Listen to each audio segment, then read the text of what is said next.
When you want a job in academia and psychology, there is a document called the Psych Jobs Wiki. This wiki has been around forever, just forever, and it gets updated every year. I think it's community created. This year, there's the emergence of a Google site that is the new Psych Jobs Wiki. Hey, new competitors entered the arena. A hot new bombshell has entered the villa. And it's fucking stressful because you have to check both because the old one has like one little line that's like, hey guys, use the new one, but people aren't doing that, so they are updating the old one, but then the new one has the new stuff too. Yeah. See, and there's not the same stuff on both lists, so you have to be checking both. So my top 5, if I were applying this year, would be UT Austin, Colgate University, Kent State, Simon Fraser University, which is Where's in that? British Columbia, it's near Vancouver, and Eckerd College. Where's that? It's in Florida, it's by Tampa. University of Denver's hiring this cycle, and I asked Josh because I was like, oh, I think we'd really like Denver. Denver would be super cool. And he just goes, I know too many people there. Denison? Oh, that's also in Ohio. That's another Ohio 5 school. Yeah. Denison, Oberlin, Yale, and American University in Paris. Ooh la la. I think that they have had trouble retaining faculty there because I've seen them on the job cycle list for like 3 years in a row. No one wants to be in France for that long. They have to deal with the French. I'm down. I keep telling Josh how cute it would be if like Butters was in a little beret. Butters in a beret, eating a baguette. So sorry to any French listeners right now. I promise I did spend many years learning to speak your language, but it's more fun to go, ratatouille. Do they call them French bulldogs in France? Bruh, I don't know. I thought you were the expert on France. No, absolutely not. I would never claim to be the expert on France. But speaking of things I am an expert on, welcome to Informed Attraction, a podcast hosted by the epic highs and the epic lows of high school football. We are not talking about Riverdale this week, though we should at some point. And this podcast this week is about me getting way too personal. I'm Mackenna Goodrich. I'm Dr. Aubrey Hoffer. We are continuing our series on hot goth girls. And guys, this is a crazy week for me to be recording this episode, but we'll get into that later. That's coming later. We're going to get personal later. We're going to start general and we're going to get personal at the end of the episode. So you're just going to watch me experience a crash out. Everyone ready for that? I texted you about Elvira and you said you would not be talking about Elvira. Two quick tangents before we get to the meat of today's episode. Number 1, Elvira, the original big titty goth icon. You were saying, Aubrey, that I wasn't gonna talk about Elvira today? I put every tangent you texted me about this week into this week's episode. Yeah, let's go! I also did a little bit of research on both of the things, so this is like our first experience with a somewhat combined script. That's not true. The last episode of the Funny Fat Men series we like famously worked on together. Oh yeah, because I was like, I'm fucking done. I can't fucking do this no more. And Mackenna was like, I got you, King. And then we pulled it together. I did an assist. It was an RBI. It was an RBI. Don't know what that means. Okay, I'm not gonna explain baseball right now. I thought that was football. No. Oh. Is it when you help your friends? But go Birds, by the way. So, Elvira is a character created and performed by Cassandra Peterson in 1981 for Elvira's Movie Macabre, a weekly B-movie presentation on LA's KHJ-TV. The character combines Valley Girl sarcasm with a towering black beehive wig and a plunging gown and some big old boobies. Peterson was a groundling, just like Stephanie Courtney of Flow from Progressive, and Peterson based Elvira on a character she created with the groundlings. All comes back to one of these improv cults. Yeah. The cultural impact of Elvira is that the show became a late-night cult hit during the 1980s horror boom. More on that next week, by the way. We'll be talking about slashers next week. Elvira turned the sexy, spooky woman into a household archetype and is a clear direct influence on later goth alt characters like Raven and Shigo. And you know who else I was thinking about? Did you ever watch the Scooby-Doo movie where they go to like a monster school for girls? Yes! I loved that Scooby-Doo movie, and I specifically loved the girl who was like the daughter of Dracula. Yeah, me too. Yeah. That was our Monster High, you know? That was Monster High for the Zillennials. And then they did like a big car race for some reason. So the thing that's fun about Elvira, obviously I mentioned that it's like this like weird sort of juxtaposition of this like Valley Girl personality with this like goth girl appearance. So there's the constant double entendres and self-aware jokes. The audience is laughing with her, not at her, which I think is really important. Peterson describes Elvira as the female Bugs Bunny, a hypersexual cartoon that parodies male gaze. I think that what I need is for someone to do a really sick Bugs Bunny Elvira drag look. The outfit and persona invited objectification, but Cassandra Peterson controlled the writing, merchandising, and branding. So Elvira serves an example of a woman owning and profiting from the fantasy, from the character, while also winking at it and having like great respect for like goth culture. So how this kind of sort of connects into the larger episode so that we're not just tangenting to tangent. Elvira is not a part of like the traditional goth scene. She's certainly not like a trad goth, but her black lace, the glam style became this sort of visual shorthand for sexy spooky that then is sort of the thing that frankly trickles down into the goth girls of the cartoon future / Lydia Dietz, which is like, I would describe less as goth and more as sexy spooky. I think that's a good way to put it. Yeah. I have 2 notes on Elvira. Okay, great. So, number 1, Cassandra Peterson. I don't know if she explicitly identifies as a lesbian, but she is queer. You're stealing my last note, you son of a bitch. You're stealing my grand finale. No, keep going, because this is great. Yeah, she came out, I think, in a memoir she wrote in, I think, maybe 2021, and everyone was like, whoa! My second note is that my little research rabbit hole that I did about Elvira is I was curious about the inspirations for the Elvira aesthetic, and part of the inspiration was a character known as Vampira. Oh, yeah, Vampira. Yeah, and then I was like, okay, well, what inspired Vampira? And what inspired Vampira was Morticia Addams. Yeah. And then I was Vampira does look a lot like Morticia Addams. Well, and then I was like, well, what inspired Morticia Addams? And the guy who created the Addams family, Charles Addams, he was married to a woman named Barbara Jean Day. And when you look up Barbara Jean Day, she looks just like Morticia Addams. But Charles Addams confirmed that he was not inspired by his wife, and he in fact created Morticia with the traits that he found attractive in women, and then just like found a woman who looked like Morticia Addams. I can't crash out yet, Aubrey. I can't crash out yet. And this has killed Mackenna. Listen. We've been circling the breaking point all week, and we're gonna get there. We're gonna get there. Hey, that's awesome. Hey, I love that he had a vision and he executed it. Okay. Yes. He had a game plan. They did not stay married. Oh, okay. Cassandra Peterson has been dating the same woman since like 2002 as well. So she's been in a relationship with the same woman for like 20-something years. Yeah.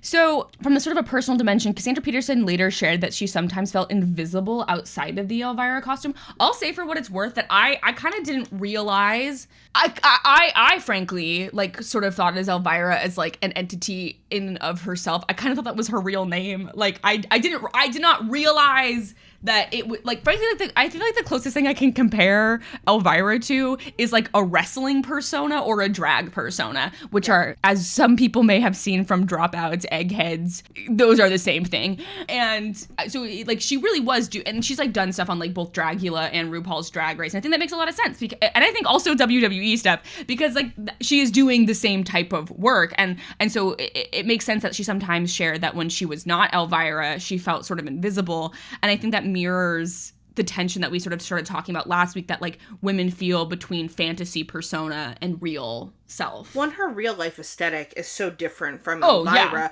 because she, in her day-to-day presentation as Cassandra Peterson, does not present in a particularly alt way. No. She has red hair, and it's really fun. I've seen different shows where she'll be a guest star on it, and like in Halloween Wars, right, she shows up in the full Elvira getup, but there's another show that I like called Oddities, which is basically Pawn Stars, but for weird stuff, and she's in an episode of that, but she's just as Cassandra Peterson, and she's just like, redheaded older lady with like jeans and a t-shirt on. And yeah, if you were just walking by her around LA, you wouldn't really think anything of it other than, oh, like, that's a pretty lady. Right. And it's like, like she's basically out of drag is like is the best way to kind of put it. And so, yeah, like Aubrey mentioned, she's been dating a woman for a long time. She came out in this memoir. And so it's really reframed Elvira as like a queer icon, which is great for the girls, win for the girls and the gays. And so I think the takeaway from Elvira that sort of relates into the rest of this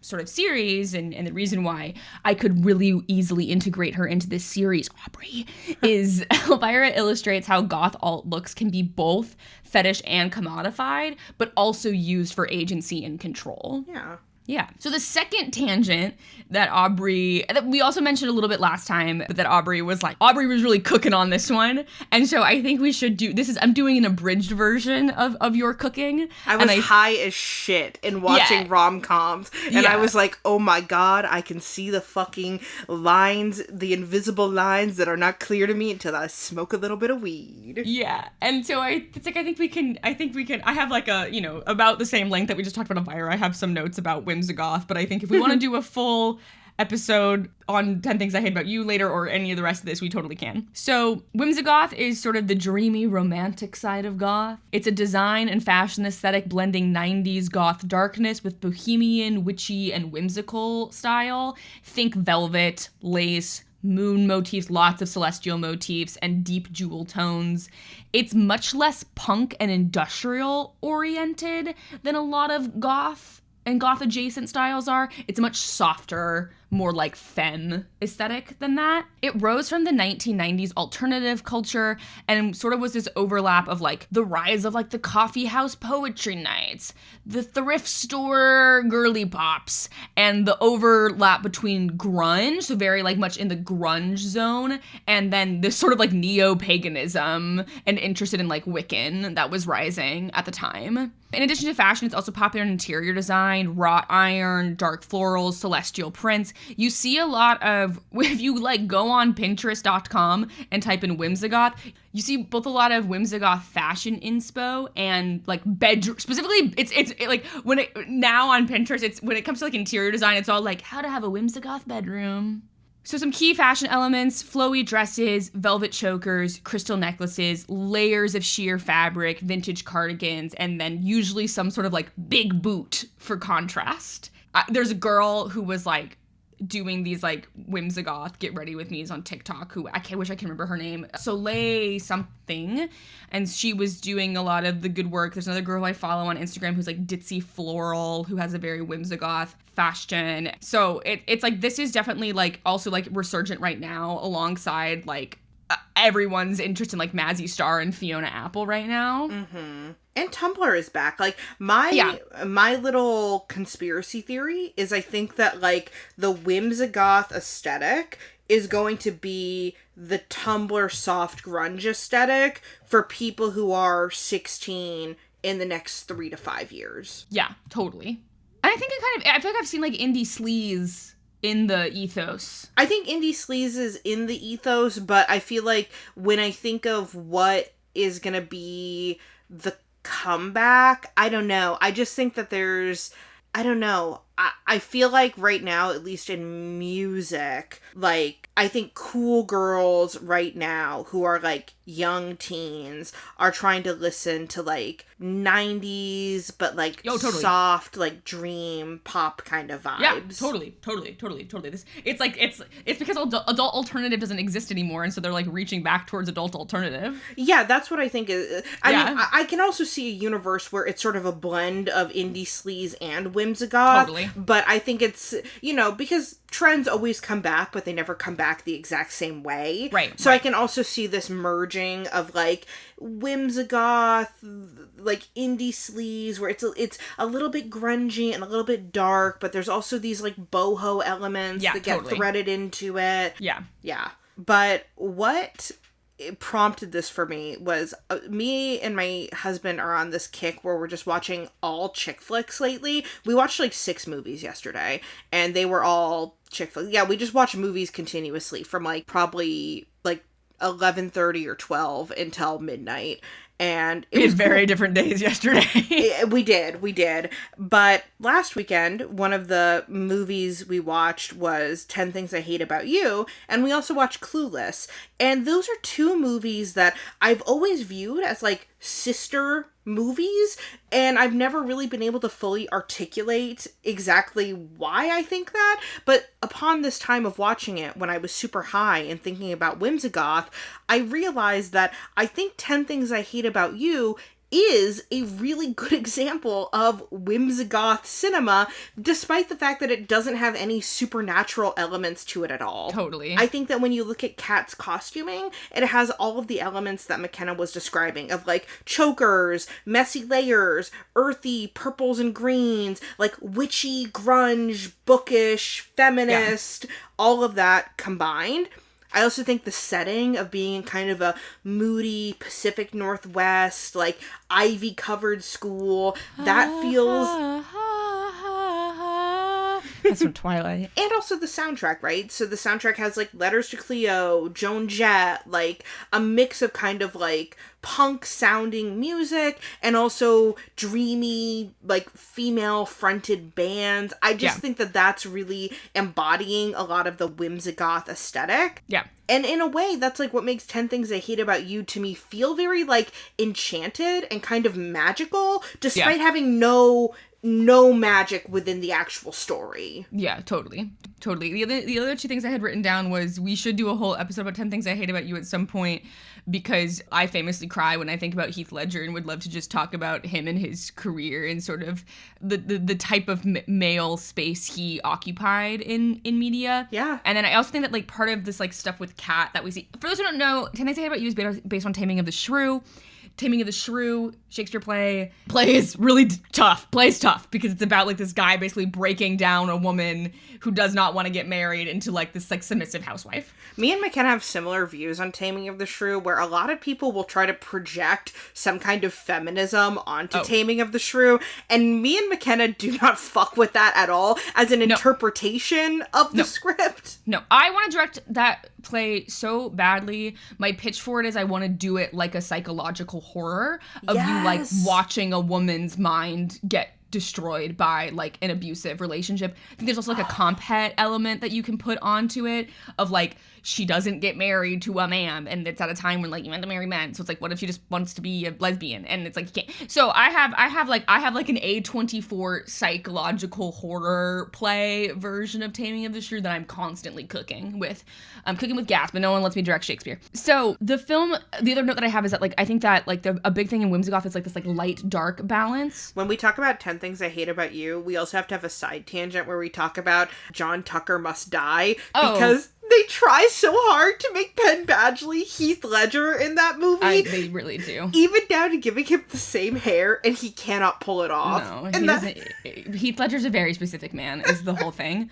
There's this light dark balance with whimsigoth that's really kind of important to the aesthetic, and the film sort of, I think the reason for, like, using this aesthetic, with the Shakespeare connection and all of that, but, like, it's sort of pairing Kat's, like, sarcastic feminist energy with this, like, soft romantic core, and so that's that light dark balance. And I think there was, like, a lot of that in fashion in the 90s. I love the character in 10 Things I Hate About You who's like, oh my god, she's the girl who Bernard from the Santa Claus ends up with. Yeah. But she's the one who's, like, all obsessed with Shakespeare, and she wears, like, straight up medieval ass looking outfits the entire movie. Totally. And I just think there was just a little bit in the 90s where people were like, yeah, get a little medieval with it. Yeah. I love that guy. I always call him Bernard from the Santa Claus. I love David Krumholtz. He's lovely. Yes. I've met him in real life. He's a very nice man. Some other, like, films and shows with sort of, like, the whimsigoth aesthetic. We see a lot of this with, like, moody romantic teenagers or young adults. We have things like Practical Magic, Charmed, Buffy the Vampire Slayer are sort of all in this aesthetic. Soundtrack vibes, very different from, like, a Bauhaus or a Joy Division. We have things like Mazzy Star, Tori Amos, early Fiona Apple kind of vibes. And how it kind of relates to our theme is it shows how goth aesthetics can shift from like this like hard-edged outsider subculture thing into a more accessible romantic style, and that then gets embraced by these teen movies. Well, that's where I think that it's going to be really similar with the soft grunge aesthetic that was popular on Tumblr in the mid-2010s, because that soft grunge aesthetic, I think, was really similar, where it was a little bit alt, but no one who was doing the soft grunge thing would be called goth. Right. And I think it illustrates the media's tendency to package alternative girl energy as both edgy and love interest approachable, which can feed into tropes like the Manic Pixie Dream Girl. Oh, exactly. And then connecting it to like fetishization, whimsigoth often becomes a safe goth for audiences. So it's dark enough to be intriguing, soft enough to be palatable, and it reflects this ongoing tension of empowerment through unique style versus the commodification of spooky yet dateable women. And that brings us into where I originally planned on starting today's episode, which was the Manic Pixie Dream Girl connection. We will definitely talk about Manic Pixie Dream Girls in another episode throughout the podcast. It's a very like important trope to a lot of the things we're going to talk about, but I very briefly want to talk about the connection here. So a quick recap of what the Manic Pixie Dream Girl is. It's a quirky, whimsical girl whose role is to fix or inspire a moody, troubled male protagonist. The term Manic Pixie Dream Girl comes from film critic Nathan Rabin. There's something about the fact that a man coined this term that is fascinating to me. In his review of Elizabethtown in 2007. Shot in my hometown of Louisville, Kentucky. Oh, really? Yes, I've told you about Elizabethtown. It fucking sucks as a movie. Oh, I've never seen it. It sucks, but in a way that is really, really funny. Okay, I haven't seen it. He uses the term to describe Claire, who is played by Kirsten Dunst. Rabin says the Manic Pixie Dream Girl exists solely in the fevered imaginations of sensitive writer-directors to teach broodingly soulful young men to embrace life and its infinite mysteries and adventures. Yeah, I mean, basically Elizabethtown, Orlando Bloom has a really bad American accent, and he's like... He works for this shoe company, and he's like, I'm gonna do this shoe that's gonna be the best shoe ever. And I love kinky boots. And it fucking flops. And then he creates a suicide cycle where he's gonna go on the bike, and it's gonna, like, fucking stab him in the throat or something. And then as he's about to kill himself, his mom calls and is like, you gotta go to your dad's extended family in Kentucky who we've never met for some reason. And then he goes, and on the plane he meets Kirsten Dunst, who's the flight attendant, and then basically she just like drops everything and is like, I'll go with you on this adventure, bah, bah, bah. And it's just a story of this sad, suicidal guy, and then he meets this cool girl who giggles, and then he learns that life is worth living. Yeah. Some other classic examples of Manic Pixie Dream Girl include Sam in Garden State, and also Summer in 500 Days of Summer. There's also this concept that I think I honestly push back a little bit on 500 Days of Summer, because when I rewatch 500 Days of Summer, I actually think she's, like, so clear throughout of, like, what she wants. Yes. And I agree with you. I agree with you. Well, I think what embodies the Manic Pixie Dream Girl, because I always think my personal favorite Manic Pixie Dream Girl, who I modeled myself after, was Penny Lane from Almost Famous. When I think of a character like that, right, this is a character who, like, never really fully expresses what she wants, because she doesn't really have any wants other than just, like, being free.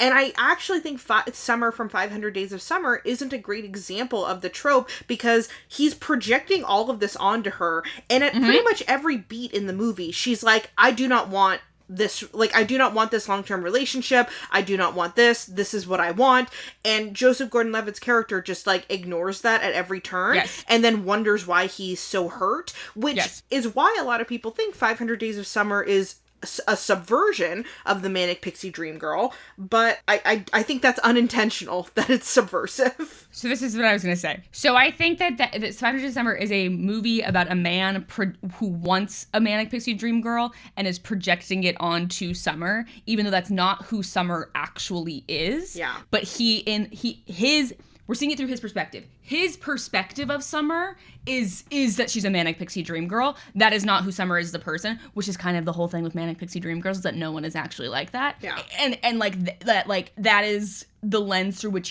he sees her. And it's the same thing with like Ruby Sparks. Ruby Sparks really kind of does this really well because like he creates her. He is literally, and Paul Dano's character Ruby Sparks like creates her. Yeah. And then he's like, uh-oh, I've created a woman. Now I have to free her. Yeah. And it's like, that one's really like a subversion of the trope, I feel like. The reason why I think Mark Webb maybe intended Summer to be a Manic Pixie Dream Girl is because I saw The Only Living Boy in New York. And that one I was like, oh, you made 500 Days of Summer, but you wanted to make sure people got it this time? Yeah. I also think, despite being made by a woman, I think Lost in Translation is also Manic Pixie Dream Girl. I famously don't really understand the hype about that movie, and I really like Sofia Coppola. I do too. We both do. We both saw The Beguiled together in theaters. Well, me and Aubrey's journey with The Beguiled is so specific because we're like, that movie rips. And then we learned about them removing the very prominent black character from the movie, and we were like, maybe the movie doesn't rip so much anymore. It Sucks. But I think Lost in Translation is okay. I do think that it's, I guess, like, comforting to watch. Like, it does have, like, a kind of cozy, insular element to it, and I think that's why people really like the aesthetic of it. Yeah. I think in terms of the actual plot, it's just, like, because it's her processing her breakup. Yeah. And being like, oh, this guy who I was with actually sucks, and that's the framework she's telling the story in, but then it's also like, oh, and then there's this older, sad, washed up guy who I meet, and he seems like he's kind of chill, and it's like, I don't know, maybe you should go to therapy first. I think that I saw it after I saw The Beguiled and sort of learned about this whole controversy with her removing this black character from the original narrative, and it made the anti-Asian racism in Lost in Translation a little bit. It was very clear to me, and it's very clear to me why there's a lot of Asian people who are not so steezed on that movie, specifically, East Asian people who are not so steezed on that movie. Oh, yeah. I mean, I think it's also, like, just inherently kind of racist. Yeah. Because it's just Bill Murray being like, oh, these Japanese people. Well, it's like also all the way that all the Japanese characters talk is really quite odd and, like, one-dimensional, and it's odd. Yeah, I think the intent is to be like, oh, like this fish out of water, like, yes. I don't really understand how people around me are communicating. I feel like you can have a story like that is not just, like, racist. That doesn't then flatten all of your characters of color. Yeah. Yeah. So I think there's me and Aubrey's debate over Summer and 500 Days of Summer aside. There's also this concept of the sexy tragic muse, and I feel like the phenomenon I'm talking about here in this Goth Girl series sort of lives in the middle of the Venn diagram between these two ideas. So the sexy tragic muse, she's usually young, nearly always white. She's often portrayed as being hypersexual. She's damaged, often as a result of sexual assault or other abuse by men. Her life carries with it some kind of deep lesson, usually a lesson that the male protagonist needs to learn. Marla from Fight Club. June and Benny and June. I love that movie. I've not seen it. I enjoy it. It is, I haven't seen it since I was very young, but it was another one where I was like, yep, this is going to be part of my personality now. There's this... I'm trying to think if there are any examples of women of color being the Manic Pixie Dream Girl. I think I should say when I'm talking about mostly white, I do mean the sexy tragic muse. The sexy tragic muse is almost always a white woman. There's also like this the sexy tragic muse. Also, like, people talk about it a lot in the context of like Ryan Adams' song where he's like, I want a Sylvia Plath. That's like another place that people point to a lot when they're talking about the... And it's like, why do you want a Sylvia Plath? It's like, I just imagine it's like these guys who think that they're so intelligent and they're like, I can't possibly meet a regular girl who can understand the depth of my emotions. I need to find a beautiful, sad woman, but she needs to be also beautiful and sad and also not have anything that's too wrong with her that would distract her attention away from me and my problems. So this is from this article that I read about the sexy tragic muse. The other example that this writer uses is Leonard Cohen's Suzanne, a woman who is half crazy but who can touch your perfect body with her mind. And then the writer goes on to say, the sexy tragic muse fetishizes women's pain by portraying debilitating mental health disorders filtered dreamily through the male gaze. The trope glamorizes addiction and illnesses like depression, bipolar disorder, and schizophrenia, diseases that are distinctly unglamorous for those of us who live with them. The sexy tragic muse is vulnerable, and her vulnerability is sexualized. Her inability to properly care for herself or make decisions on her own behalf is presented as a part of her appeal. And perhaps this is the most frustrating thing about the sexy tragic muse. The fact that this character type seems to be a neat way of removing women's agency without the film or book or song coming across as overtly misogynistic. She occupies the intersection of ableism and sexism, and her mental illness is portrayed in a way that makes it commendable, even necessary, for others to care for her. And so I think that the Venn diagram with goth girls often is sort of the middle of these two things. So we have the Manic Pixie dream goth, or the depressed alt dream girl. She's not whimsical in the way that the Manic Pixie dream girls are. She's not giggling. She's brooding, sarcastic, cool. She still often exists to give a male character depth, anchoring him and making him cooler, but she doesn't necessarily have the trauma of a sexy tragic muse. So like I think that like Sam Manson often serves as like Danny's moral compass, and she sort of validates his outsider status. Gwen is the alternative romantic option compared to the perky girls on Total Drama Island, and she sometimes plays into pick-me dynamics by dunking on other girls. This is where I think Ramona Flowers from Scott Pilgrim vs. the World really fits into this conversation, because she's not like soft and sweet, and she is damaged, but she isn't like extremely mentally unwell either. Say more about the pick-me girl thing, because I think something that I feel about the idea of a pick-me, and this is my own bias filtering through, is that when a woman is attractive, she can be the Manic Pixie dream girl, but when she's ugly, she's just a pick-me. Oh, I guess I define pick-me in a pretty pick-me dynamic to me is specifically talking down at other women in order to create closer connections to men.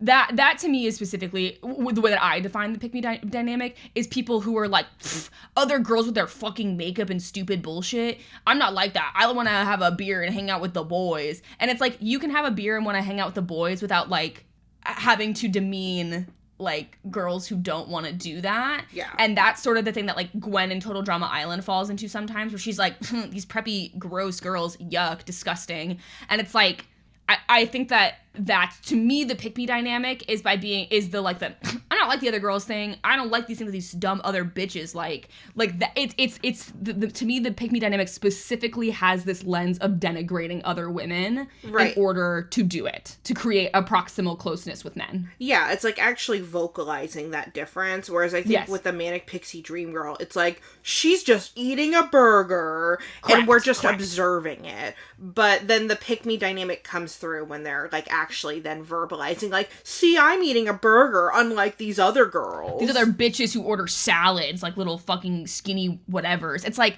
that's the difference to me. Is the Manic Pixie dream girl just is like the fetish object of that male desire. It's so funny you mentioned eating a burger because I'm about to bring that up as I get personal later. But then there's the pick-me dynamic is pointing out like, hey guys, ha ha ha, oh, they're all over there doing that. I'd rather be playing football. That's the pick-me thing. Mm-hmm. And I think Clementine in Eternal Sunshine of the Spotless Mind comments on the experience of feeling like one of these girls really well. I remember watching Eternal Sunshine of the Spotless Mind for the first time and being like, I feel seen. She has a quote in the movie where she said, I'm not a concept. Too many guys think I'm a concept, or I complete them, or I'm going to make them alive. I'm just a fucked up girl who's looking for my own peace of mind. Don't assign me yours. Yeah. I don't think I mentioned this in the last episode, but I remember I matched with this one guy on Tinder once, several years ago, obviously.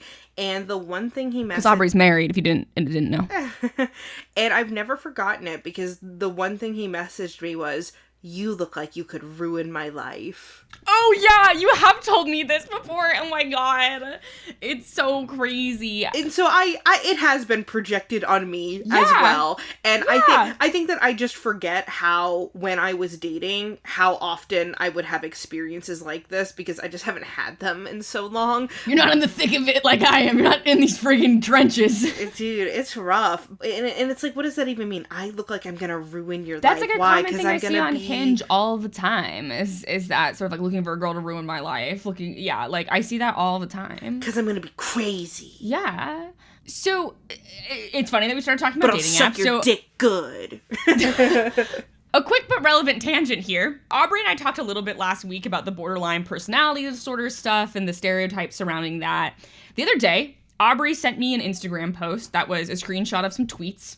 The original tweet was a girl that had collected screenshots of a bunch of guys on Hinge being like, I am weirdly attracted to, or I go crazy for, slightly autistic women. And the original poster said, men on Hinge be like, I'm specifically seeking out a woman with a disability that hinders her ability to read social cues. No particular reason. And then someone else quote tweeted that tweet and said, it's just the new age signal of wanting a Manic Pixie dream girl type. It used to be daddy issues. Yeah, well, because when I was on dating apps, I would always see guys who are, like, looking for a girl with daddy issues.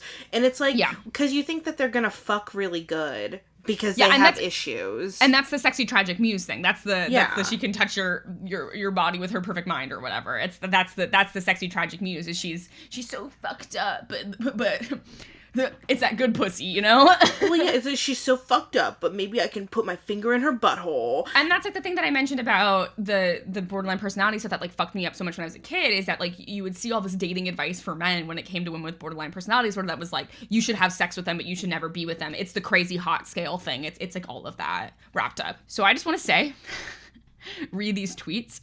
As a femme person with an autism diagnosis, my autism is a real barrier to me in my romantic relationships, even with neurodivergent men. I've dated a lot of men who have ADHD or are on the autism spectrum. I have found that men do really like my sort of inhibition and breaking of social norms when our relationship starts. Here's where the burger comes into play. I was on a second date, and I got a turkey burger with cheese on it. And just like, it was falling apart. There was like this insane cheese pull that happened. And I just sort of like let it drip into my mouth and didn't think anything of it. And he was like, I love that you just did that in front of me. I love that you didn't care. And like in the moment that felt really good. This is a person who also like had like confidence, like he liked the fact that like I kept my body hair and stuff like that. Like it felt really good in that moment, but it's not the same as then when we're having conflict and I can't let something go until I understand it, or I'm having a panic attack, or like any of the other sort of things that come with being someone with autism. And to be clear, I take a lot of responsibility for my mental illnesses and for my neurodivergence. Me and Aubrey were just talking about all the things I'm going to talk with my therapist about on Monday. And I've worked really hard to be a good romantic partner. That's like a very important thing that like I acknowledge that like I have a lot of social barriers that come to like being a good partner. And it's really important to me to be a good partner and to respect their boundaries while also setting my own. And with the autism, it's fun and it's charming and it's cute until it's not. And I think a lot of what we're talking about here is relevant to both the Manic Pixie Dream Girl and the Sexy Tragic Muse, and then sort of my own personal experiences as someone with these diagnoses that then are initially very fun and charming and like inhibited, and then there's this moment where it becomes, oh, you have issues, and it's like, Yeah, I've felt similar things in my life. And you are a good partner because you're a good friend and you care a lot about other people and you're a very good communicator. And I remember I had times where I would be dating someone and I would have a similar type of like outburst or a like bad anxiety or something like that. And like, I would have some people who I was with who it was kind of like, ew, like, why aren't you normal? That's weird now. And, you know, a person who actually wants to be with you in a loving and committed relationship will just, like, have empathy for you in those moments, especially when you display empathy to them in moments where they are not feeling their best. Yeah. Yeah, I think it's like, it's interesting. I don't know if I've talked about this. A big thing for me is emotional dysregulation. And so like I often I cry really easily, and I often will cry even when I don't actually care that much, or I'm like speaking from a place that's like logic and not really emotional, but like I just become very like my emotions become externalized very quickly. And I think that sometimes is like, whoa, you like care too much about this. And it's like I don't know how to tell you that like this actually isn't that big of a deal to me, but the way that my body responds to stress is I just start leaking. I just start leaking, and it's really okay, and like I'm not actually this upset about this, but like I'm trying to communicate with you as clearly as I can, but like my body is overwhelmed, and so I'm crying, and it's okay. I cry really easily, but that's like a hard thing to explain to someone when you're dating early on. Well, and I'm like the opposite, where when I get incredibly overwhelmed, I just shut down completely. Like, It's literally like you just see me power down, and I can give a one-word response, and I just need to like lay down and not be. I need to just not exist for a little bit, and then I can start to exist again. And that freaks people out sometimes. Yeah, totally. This is so funny because I just feel like a Manosphere podcast would listen to this and be like, yeah, you guys are fucking crazy, and that's why men don't like you. And then we're like, Aubrey's fucking married, you whores. Yes. Yeah. Like, they're like, and it turns out that like when somebody loves you and wants to be with you, if you're like that, then they just like put a blanket on you, or are like nice to you, or like, be good partners. And I don't know, I really do think that just a lot of men just don't understand a very simple premise of like, treat others as you would want to be treated, treat your partner as you want your partner to treat you. Yeah. And instead it's like this very one-sided thing, I think, especially from like mothers who coddled their sons, and they have this like unidirectional relationship where it's like, I am sad and mommy takes care of me. And I honestly think a lot of them bring that into a relationship where they're like, my partner is supposed to be like my mommy and give up everything to and for me, and in return I exist. So sort of moving away from that into the media evolution and sort of the self-awareness of all of this, I like I said, I don't think a lot of, especially the cartoon stuff, I don't think it was ever intended to be misogynistic or male-gazy, especially like when we're talking about these kids' cartoons. But I do think the confluence of all these factors has led to like the problem of real-life punk, alt, goth women being flattened into concepts like Clementine and Eternal Sunshine names, and can struggle with being treated like a real person in romantic encounters and relationships. So I also wanted to point out how modern takes on this trope have sort of shifted. Wednesday, I don't think Wednesday was ever problematic, but like in the new TV show, she's the protagonist of the show. She's not a sidekick or accessory. She has like mad agency, storyline, interior life. It's like a very full portrayal of this young woman. And then I also like a shout out one time to my cartoon baddie, Marceline from Adventure Time. Marceline, for those who don't know, is a centuries-old vampire rocker who plays bass and shapeshifts. She's layered, she's queer-coded with arcs about love, family, trauma. She's not just the goth girlfriend. Last episode I was talking about the dichotomy between the cool girl and the weird girl, and I think that Marceline sort of lives in between those two things in a similar way that like Sam Manson sort of does, but I think they give her such a good interiority and make her so much more than the aesthetic, to the point that I don't really think she fits in either category. She's just such a full character. Oh frankly. Yeah, she's so well developed. Adventure Time slaps. Great Adventure show. Time is so good. I love Adventure Time. And then when they do the gender bent episodes, and the male Marceline is also super sexy, that's just peak bisexuality. Yes.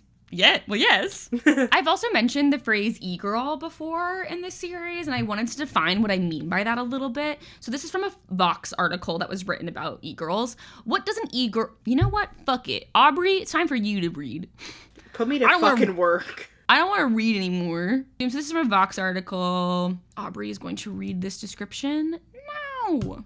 What does an e-girl look like? To draw from the most visible stereotypes, she will almost never be wearing her natural hair color. Lime green, pink, or half black, half white are popular shades, and will almost certainly be wearing winged eyeliner. Her clothes are either thrifted, probably from Depop, the app where Instagram influencers make money selling their stuff, or come from alternative-ish online fast fashion retailers like Doll's Kill, which describes itself as an online boutique for misfits. E-girl staples include mesh t-shirts, colorful hair clips, Sailor Moon skirts, O-ring collars, and In short, e-girls and e-boys are what would happen if you shot a teenager through the internet and they came out the other side. Yeah, and he also roots e-girlhood from the Tumblr aesthetic where teens would share images of sad, pretty girls with heavy makeup. Worth noting that we mentioned Dolls Kill in that quote. For those who don't know what Dolls Kill is, as the quote states, Dolls Kill is a fashion brand. I believe they had brick and mortar stores. I found out about it when I was living in Ohio, and so I was only ever ordering from it on the internet. In 2020, the CEO of the company, the founder of the company, shared a photo of a line of police officers in front of a Dolls Kill store in Los Angeles with the caption, "Direct action in its glory," along with the Black Lives Matter hashtag on her Instagram. And this led to a boycott for Dolls Kill. Dolls Kill has also been accused of stealing designs from small creators. I think there was also maybe a Nazi thing that happened, but don't quote me on that. Their clothes now aren't even alt. Like, I just pulled up their website, and, like, none of their stuff is... It's, like, festival clothes. Totally. I think that, like... Oh, yeah. So it was Dolls Kill got caught using... There was this brand they were carrying, which used Nazi insignia and slogans. Unfortunately, quite common when you're in, like, goth or alt fashion spaces. Yeah, you gotta be careful. You gotta be careful. Yeah. You gotta be careful. Oh, God, that's another thing we probably should talk about at some point, is, like, the, like, conservative elements of, like, goth aesthetic. Oh, yeah. I think I have something about that in here, but yeah. I think the like, Dolls Kill has sort of been usurped now for this type of fashion by a brand called Disturbia, which I have bought for. Sorry if they're evil. I think that there's also, with the e-girl stuff, there's often a daddy dom little girl element to the e-girl aesthetic. E-girl aesthetic often includes, like, very pink little blush and, like, sort of, like, infantilize-y stuff. That's not always true, but it is true for some aspects of e-girl culture. I mean, it's a lot like the Tumblr stuff, because I remember when I was in Tumblr in the 2010s, I mean, there were some minors posting some nudes on Tumblr.com, and there would be older men on Tumblr.com and having some conversations with these minors, and you know, when you are a tween who is not getting very much attention offline and you're getting a lot of attention online, that can influence the kind of behaviors that you engage with online. None of that happened to me and Aubrey, by the way. None of it.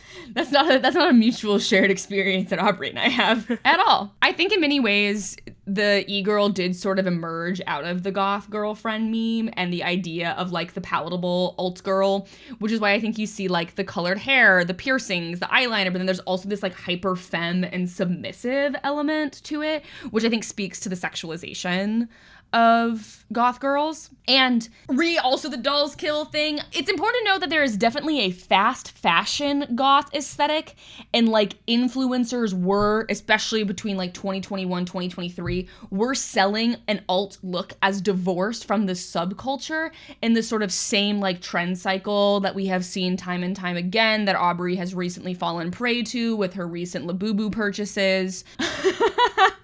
I love Heath and Chester. Those are my Labubus.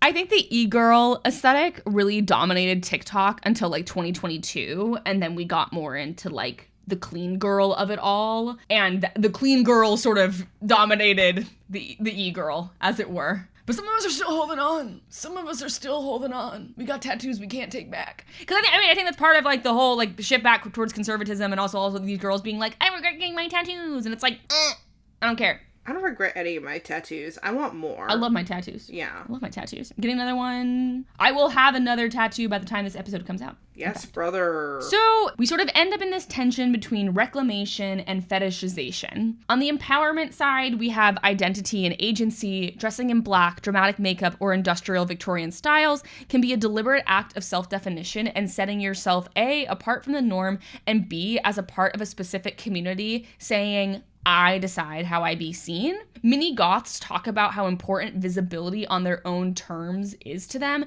It's armor, it's art, it's rebellion, and it's a community signal all at once. This goes back to like the subculture conversation that we kicked off the whole series with. Community and inclusivity, goth scenes historically welcomed queer, gender-conforming, and neurodivergent folks. The aesthetic can function as a safe creative space to explore fluid gender expression, sexuality, and body positivity. I think that's why some of like the conservative co-opting of the punk and goth aesthetics can be so troubling, because both of those subcultures are so rooted in community and inclusivity. And it's like, don't take our shit when you guys are being Nazis about it.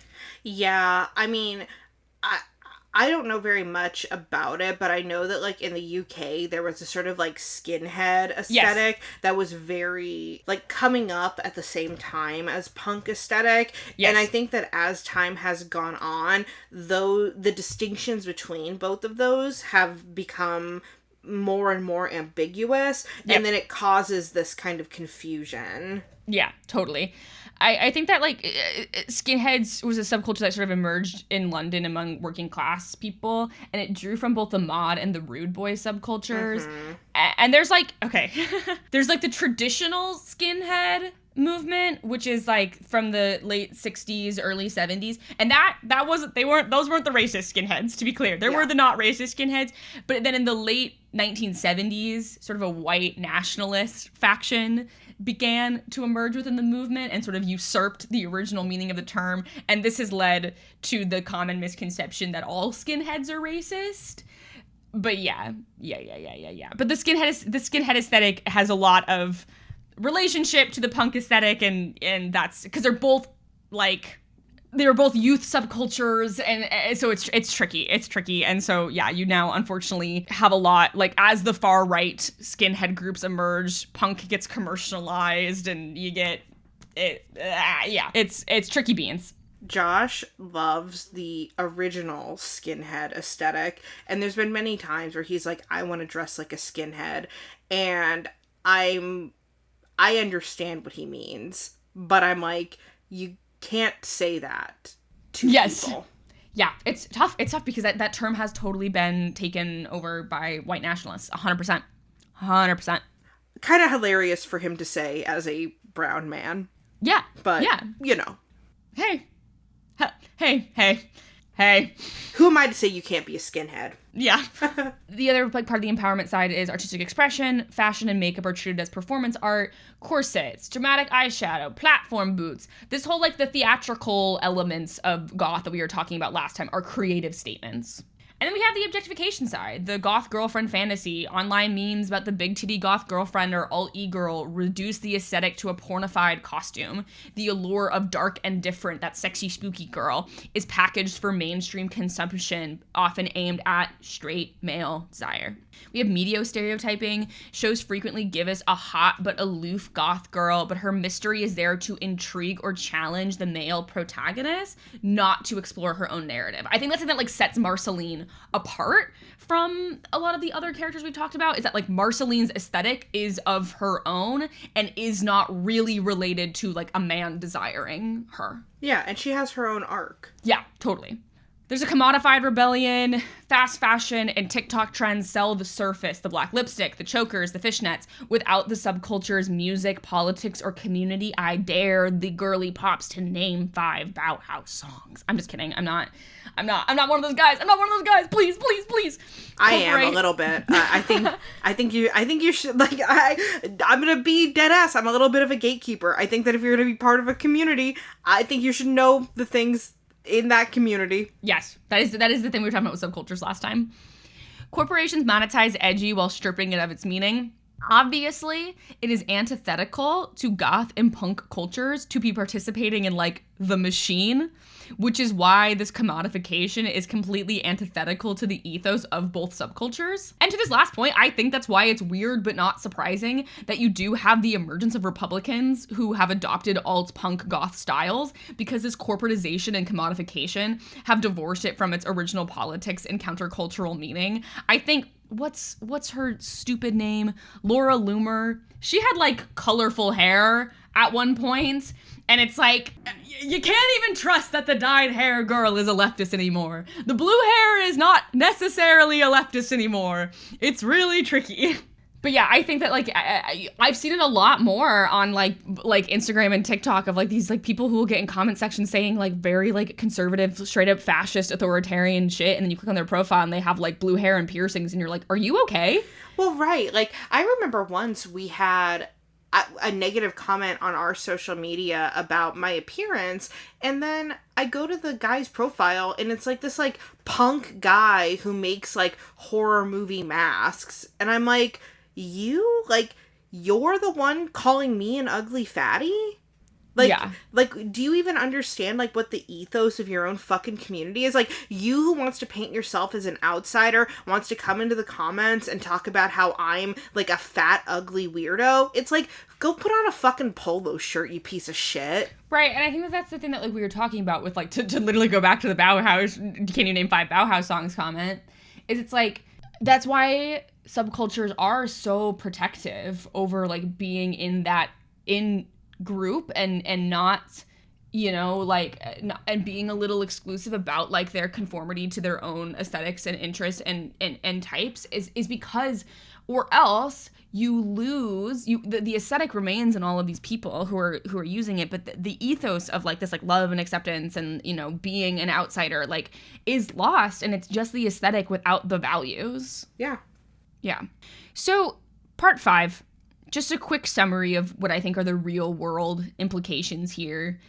Like we were just talking about the subculture dilution, goth gets reduced to black eyeliner and chokers, and it gets stripped of its music and political roots. And then I also think there's this impact on real goth/alt women. Fetishization, men project cartoon fantasies onto real people. There's a pressure to perform the goth girlfriend look versus being an actual subculture participant.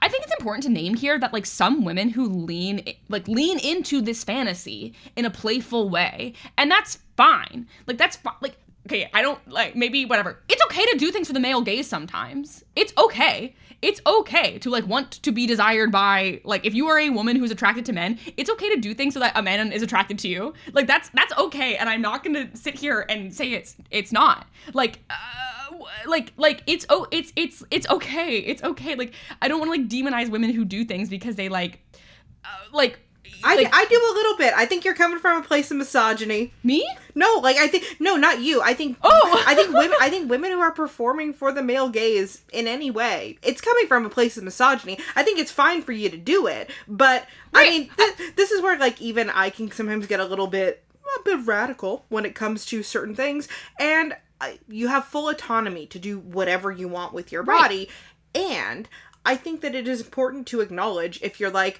I'm shaving my legs because men like when women have shaved legs, that is coming from misogyny. Yes. You're still allowed to do it, and I don't want you to feel shame for it. Right. But, like, that inherently is coming from misogyny. That's like, I think it's important to name the roots of these things. Like, yeah. I think that's the thing. It's like, it's not a like, I think I talk about all the time that, like, in a partner, I am looking for someone who is, like, a little bit like decisive and dominant because I in my life, in my time as a human being on this earth, am like a very together, dominant, in charge person, and I want to not have to be that with my partner. That being said, if I'm dating a man and not like a cool corporate lesbian, I'm immediately playing into a misogynistic gender trope of like a dominant man and a more like, it sounds like I'm talking about sex, I'm not even really talking about sex here, and like a more submissive woman. But it's like because I just need that break in all of my other relationships where I'm the person in charge.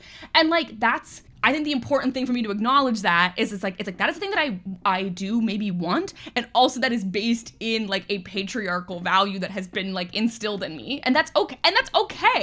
It's okay. Well, we can all have a little patriarchy as a treat. Well, and I don't think it's like inherently like misogynistic to say that you want to have a partner who makes you feel protected. To say that you want a partner who makes you feel at ease and comfortable and safe.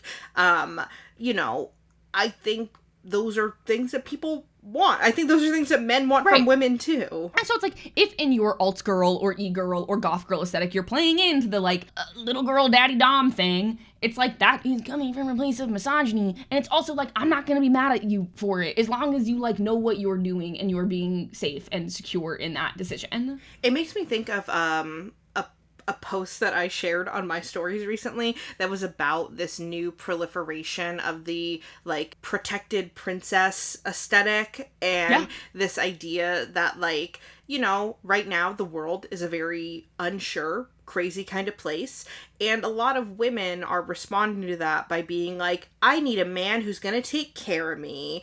And it's like, you don't need someone to save you. You need skills. You need to like know that you can save yourself if push comes to shove.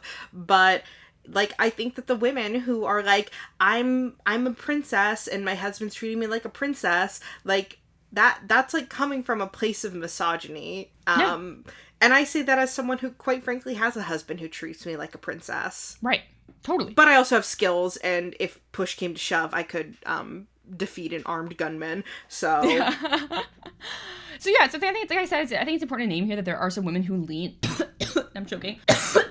I think it's important to name here that some women who lean into, do like intentionally lean into like the goth girlfriend fantasy, especially for profit. Right. I mean, and yeah. I mean, that's the whole Elvira thing. That's the whole Elvira thing. Yeah. I mean, it's not the whole thing, but it's like part of the thing. It's like part of the Elvira thing. Others resent being reduced to it, and I like I'm saying, I don't think either version is necessarily wrong.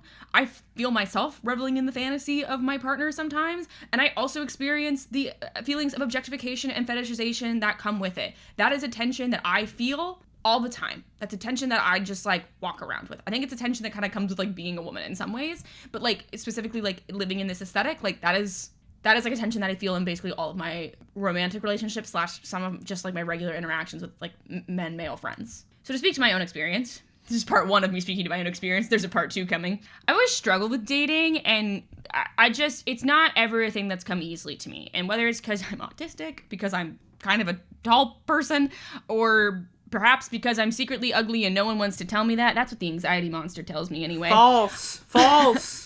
I noticed a shift in my struggle when I started to dress and look more alternative. I experienced more people being initially attracted to me for the first time in my life, but also this feeling that men would quickly become disillusioned with me as they got to know me more.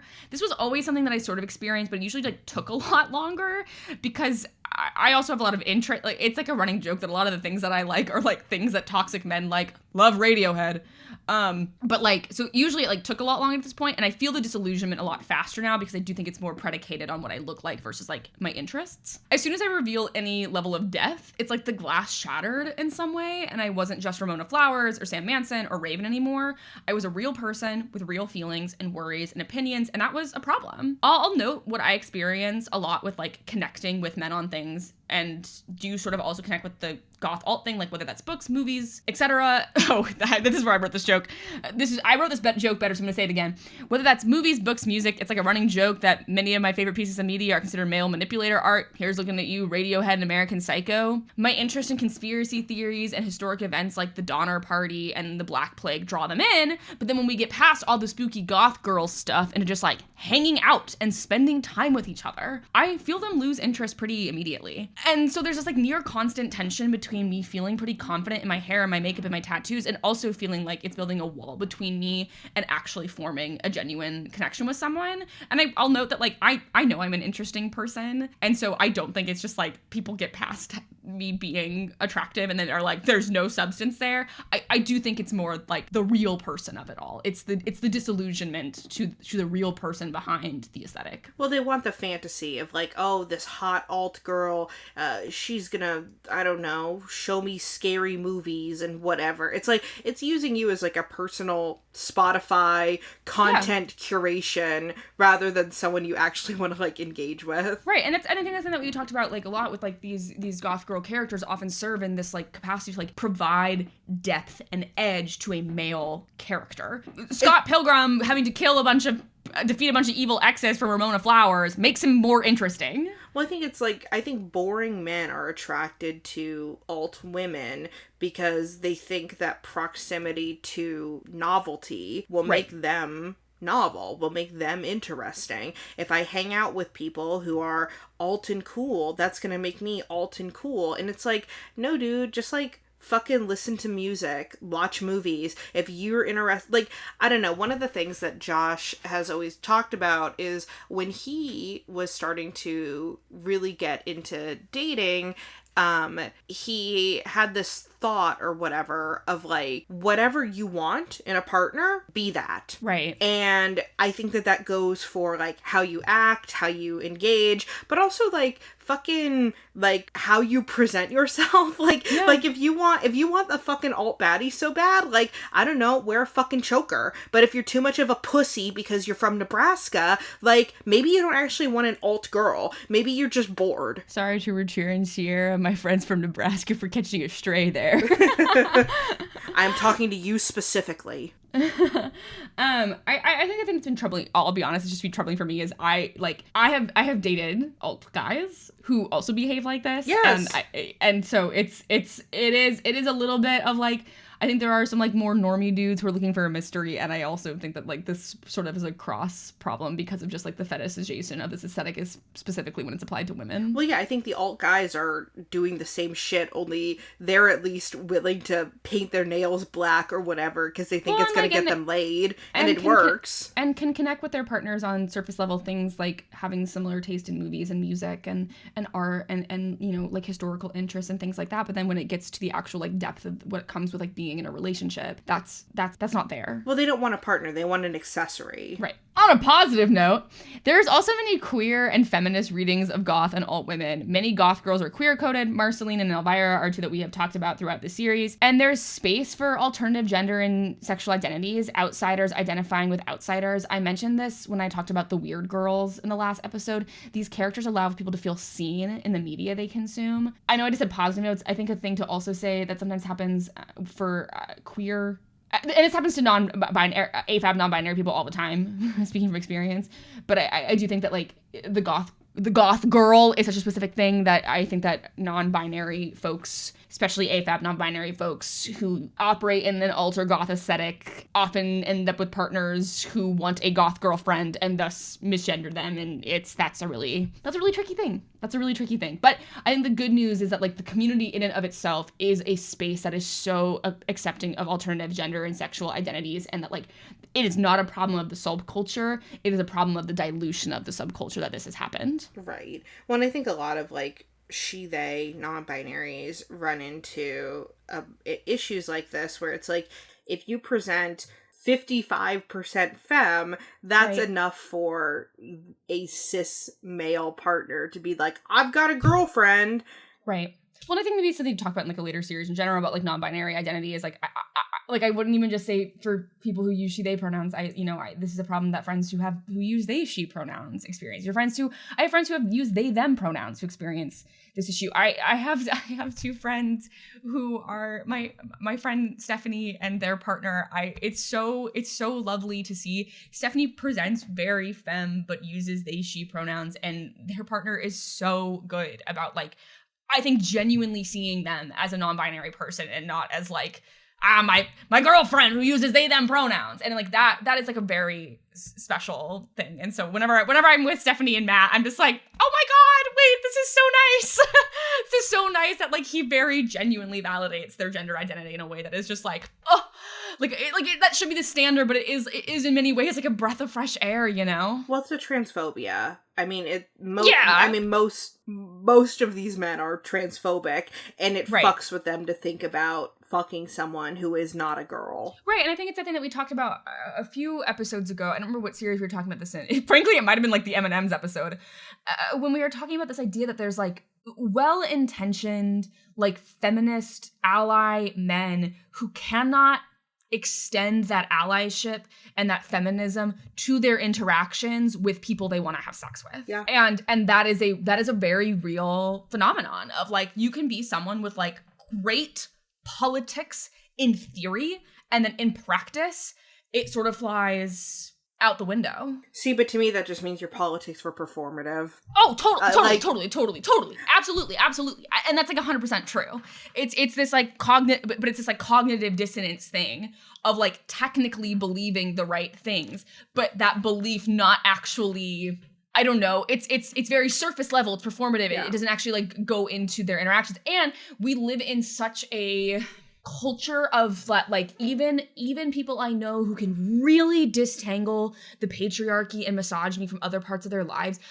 Just from such a young age, you were instilled these things about like dating and sex that are so in the gender binary and so informed by patriarchy and misogyny that it really does seem like, to use a baseball metaphor, they can get to first, second, third, but they just can't get home. They cannot bridge that final gap to like actually get a home run they cannot get an in the park home run when it comes to actually having good politics, because they cannot disentangle that like learned misogyny and patriarchy when it comes to dating. Yeah. And that sucks, but it's true.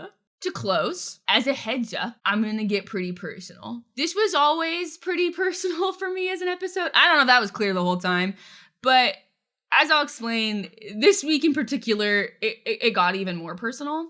We've talked about a lot these past 2 episodes. The history of goth culture, the associated media tropes, whether or not the big titty goth girl meme flattened the entire goth subculture into a punchline. I don't think it's that deep. I am leaning into the dramatic here.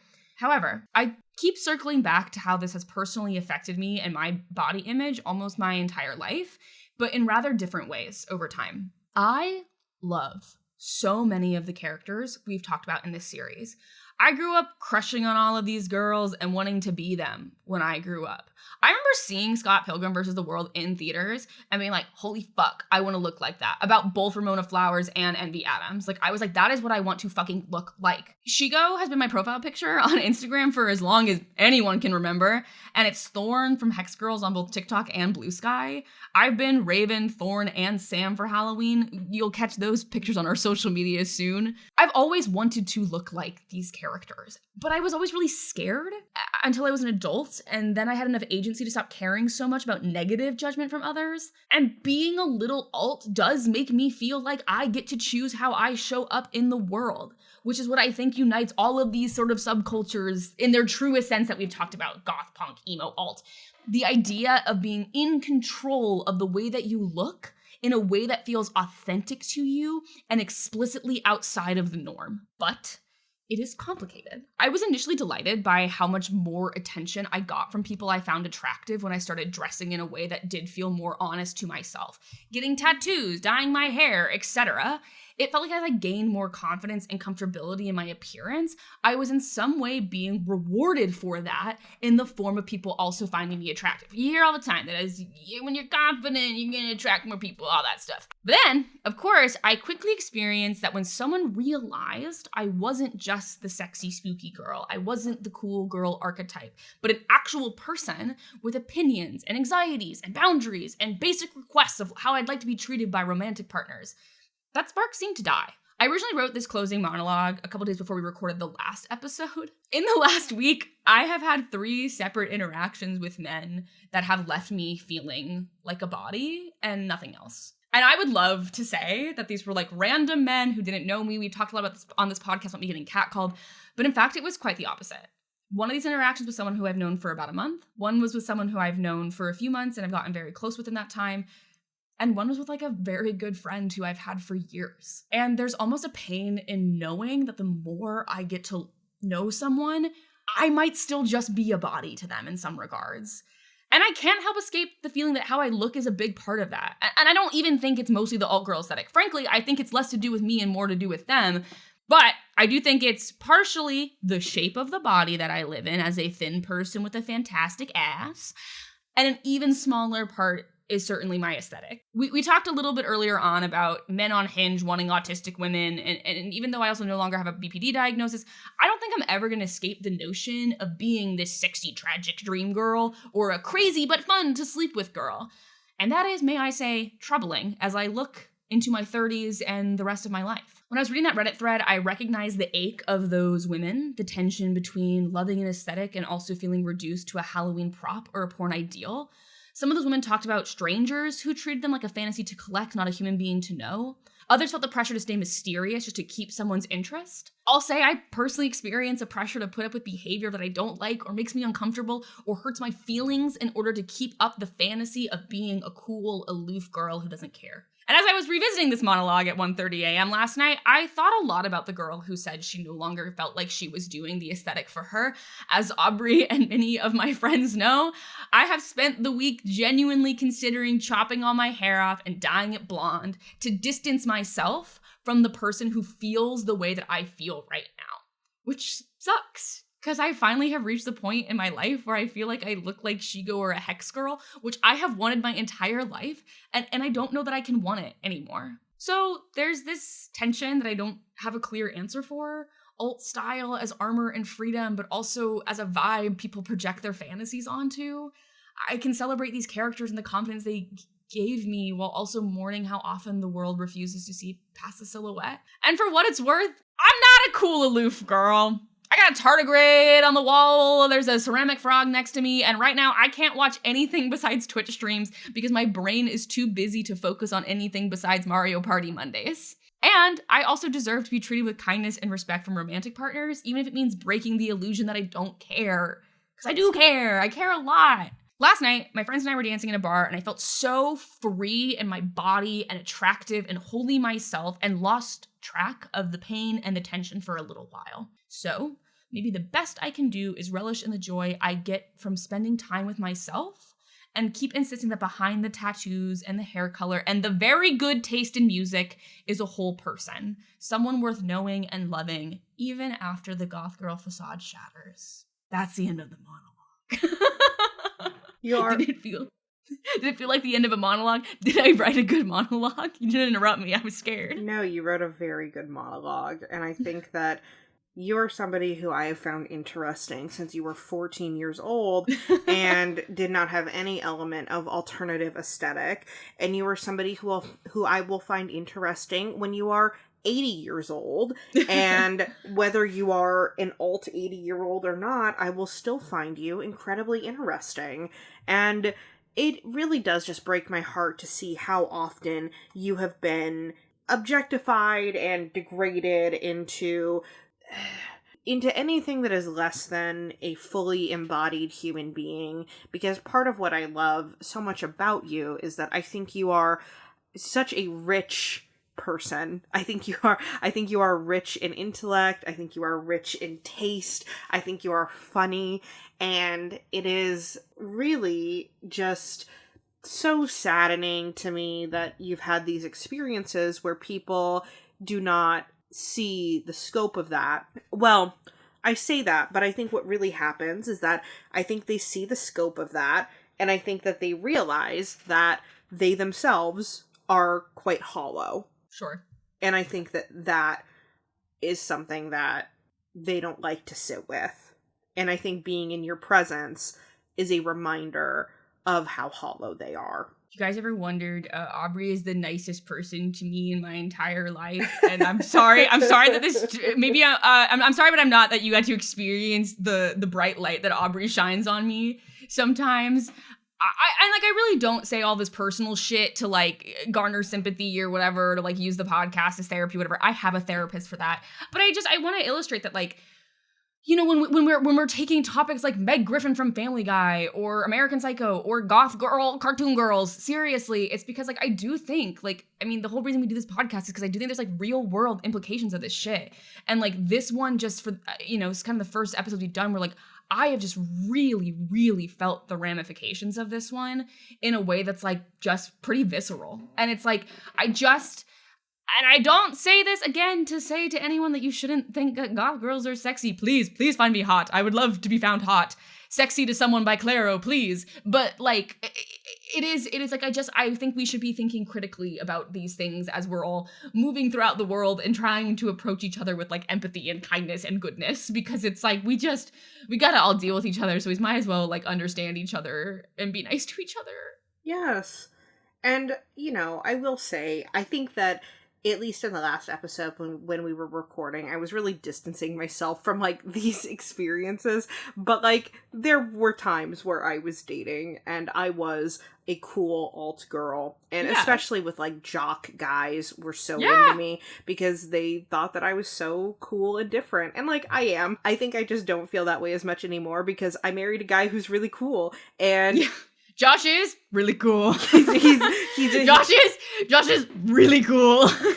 And that's the thing. Like, when I think of, like, my first boyfriend, I was the cool one in that relationship. Totally. And I was so bored all the time because I remember once the first guy I dated, he was like, I don't really listen to music for the words. I don't really listen to music that much in general. And I was like, whoa, that's crazy.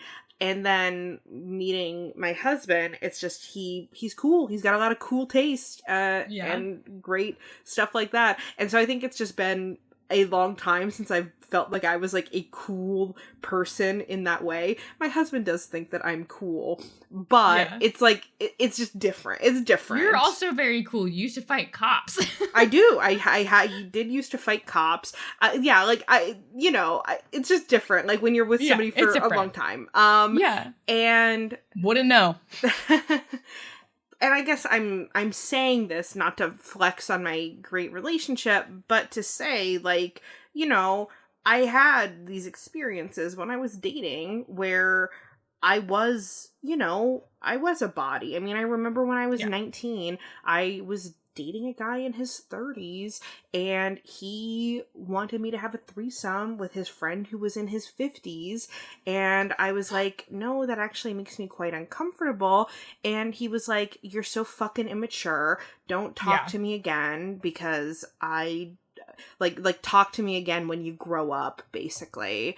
And, you know, those are just wild experiences. Totally.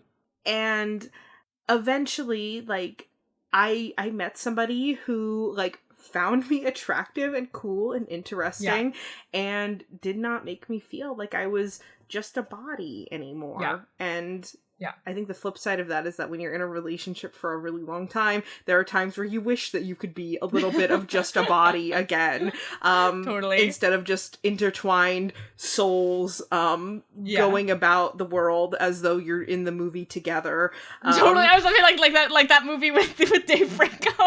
Yes. I mean, it's true. Like, being in a long-term relationship, it's like I've just become this, like, ungendered amalgamous thing.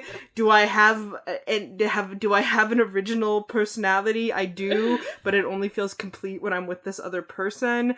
That person's me, by the way, not Josh. It's me.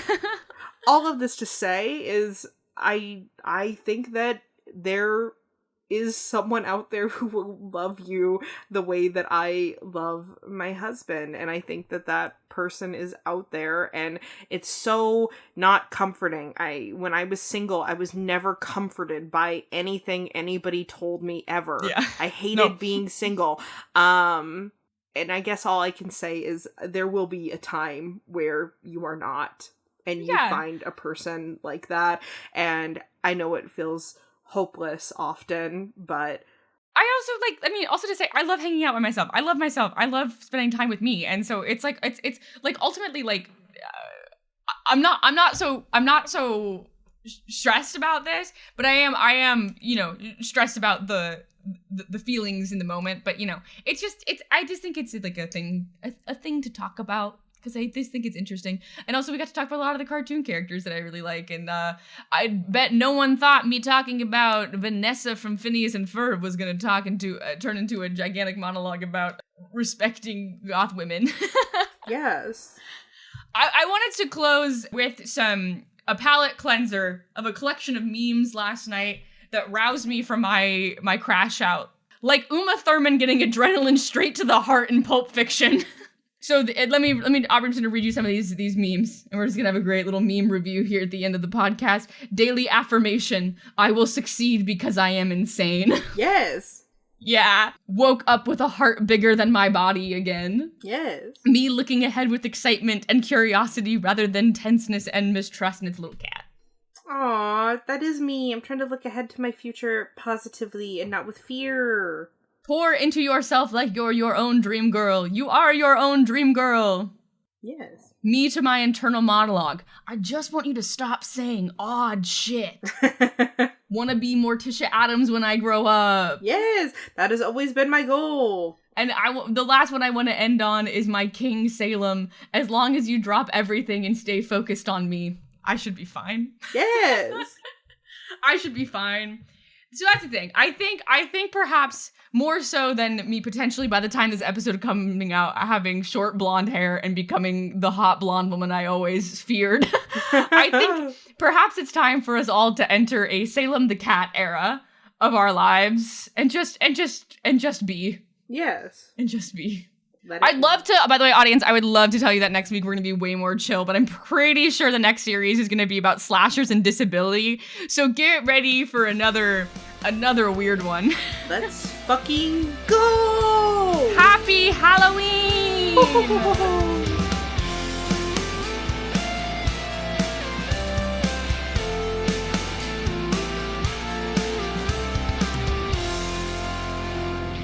Have a question or a topic that you would like for us to discuss? Send us an email at informedattraction@gmail.com.